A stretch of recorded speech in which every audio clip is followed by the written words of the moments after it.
বাংলাদেশের কেন্দ্রীয় bank, Bangladesh bank রিজার্ভের যে অর্থ আমেরিকার ফেডারেল ব্যাংকে রক্ষিত রয়েছে, সেখান থেকে প্রায় 101 মিলিয়ন ইউএস ডলার, অর্থাৎ প্রায় 800 কোটি টাকা লুণ্ঠনের ঘটনা। কোন দেশের কেন্দ্রীয় ব্যাংকের এত বড় লুণ্ঠনের ঘটনা এই প্রথম। রাজকোষের এই লুণ্ঠন আমাদের ব্যাংকিং ব্যবস্থার নিরাপত্তা ও জাতীয় সার্বভৌমত্বের উপর আঘাত সামিল। এই ভয়াবহ ঘটনায় বাংলাদেশের ব্যাংকিং ব্যবস্থায় জনগণের আস্থা হারাচ্ছে।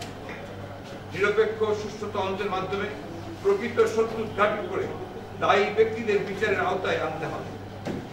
সরকার এখন পর্যন্ত কোনো বিশ্বাসযোগ্য ব্যাখ্যাও দিতে পারে না। বিএনপি একটি দায়িত্বশীল রাজনৈতিক দল। বিএনপি মনে করেছে এই বিষয়ে যথাযথ তদন্ত করে তা জনগণের সামনে তুলে ধরা এবং গণমাধ্যমে প্রকাশ করা তাদের দায়িত্ব। জাতি জানতে চায় কিভাবে এই লুণ্ঠন হলো, কারা এই লুণ্ঠনের সঙ্গে জড়িত, এই জানার অধিকার রয়েছে বাংলাদেশের নাগরিকদের। বাংলাদেশ ব্যাংকের ভিতরকার যদি কেউ ইনভলভ না থাকে তাহলে এটা সম্ভব না, এবং সেটাই আমরা করছি। এবং আরেকটা আমি আমার পুরো প্রেজেন্টেশনে আমি একটা কথা বলেছি যে এটা আপনি খেয়াল করবেন যে আমি বলেছি যে সুইফট কিন্তু 64 bit coding, 64 bit coding fail করে। আমি বললাম না যে এনএসএ ওদের কম্পিউটার হ্যাক করে করতে পারে সুইফট নেটের system. So it is impossible, it is just impossible to do that. So Bangladesh ব্যাংকের এরকম 3টা আছে এবং 3টা সুইফট সরবরাহ করেছে, এবং সুইফট কিন্তু বলেছে যে তো আমরা যে 3টা তোমাদেরকে দিয়েছি ওই 3টার মধ্যে কোনো সমস্যা নাই, ওখানে কোনো ম্যালওয়্যার নাই, ম্যালওয়্যার ঢুকতে পারে না। যদি ম্যালওয়্যার ঢুকতো তোমরা অ্যালার্ট পাইতো, তোমরা সিকিউরিটি পাইতা। রিজার্ভ ব্যাংক কিন্তু করেছে, রিজার্ভ ব্যাংক কিন্তু 30টা রিজেক্ট করে দিয়েছে, এটা আমাদের মনে রাখতে হবে। গিয়েছিল 35টা মেসেজ, 35টা ট্রানজাকশনের মেসেজ গিয়েছিল ফেডারেল রিজার্ভে। ফেডারেল রিজার্ভ কিন্তু তাৎক্ষণিকভাবে একই দিনে 5 ফেব্রুয়ারি 5 তারিখে 30টা ট্রানজাকশন তারা রিজেক্ট করে দেয়, কারণ ওখানে এনাফ ইনফরমেশন ছিল না। হ্যাঁ, এখন ওই আপনি যেটা বলছেন যে 20 মিলিয়ন ডয়েশ ব্যাংকে গেছে, এবং ডয়েশ ব্যাংক অ্যাকচুয়ালি ওই বানান ভুলটা ধরতে পেরেছে যে শালিকা ফাউন্ডেশন শব্দটা ভুল ছিল, সেটা তারা ধরতে পেরেছে। সেটা ফেড কেন ধরতে পারেনি, that's a question that we can ask Fed, কেন তারা ধরতে পারেনি। বাট দ্য বেসিক এখানে আমাদের বেসিক কনসেপ্টটা হচ্ছে এই ফ্লোর মধ্যে ভাই ফেড ধরতে পারেনি, ডয়েশ ব্যাংক ধরছে, ওদের একটা মেম্বার ব্যাংক করেসপন্ডিং ব্যাংক ধরেছে, কেউ না কেউ তো ধরেছে। 20 মিলিয়ন ফেরত গেল, এত কিছুর পরেও তারা চুপ।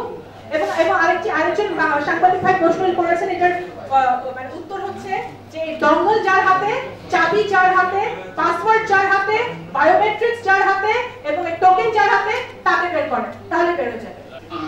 Basically, it's clear there was a human failure somewhere, because someone who was authorized to use the system either was complicit in some way, or someone broke into the system, or something got on the system that should not have been there.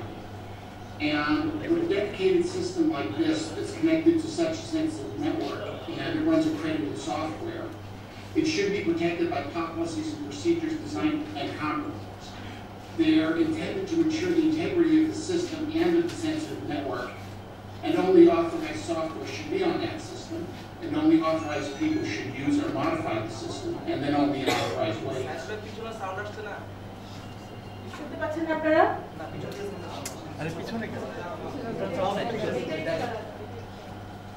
Matt, are you there? Yes. Okay. I just ওরা যেটা বললো এখনই সেটা হচ্ছে যে আমরা সেটা এতক্ষণ আলোচনা করলাম যে এটা একটা ডেডিকেটেড সিস্টেম, যেহেতু এটা একটা আইসোলেটেড সিস্টেম, এখানে শুধু অথরাইজড ইউজার লাগবে, অথরাইজড সফটওয়্যার লাগবে যেটা সুইফট দেয়, এবং অথরাইজড যেগুলা আপনার সফটওয়্যার আছে শুধু সেগুলাই এটা রান করতে পারবে। Please continue. What this means is basically that someone who was setting up the system or using the system didn't follow proper procedures. So, for example, if it were an outside attack, why wasn't the system locked down to prevent it? If an unauthorized user gained physical access to the system, how did they get access? And if they were an authorized user, what happened? Did they make a mistake? Was it deliberate? What happened? And finally, if any system is this critical, since it's connected to a network like SWIFT, it would be very security critical. There should be alerts set up so that each action is logged, and if any actions appear suspicious, people are notified immediately.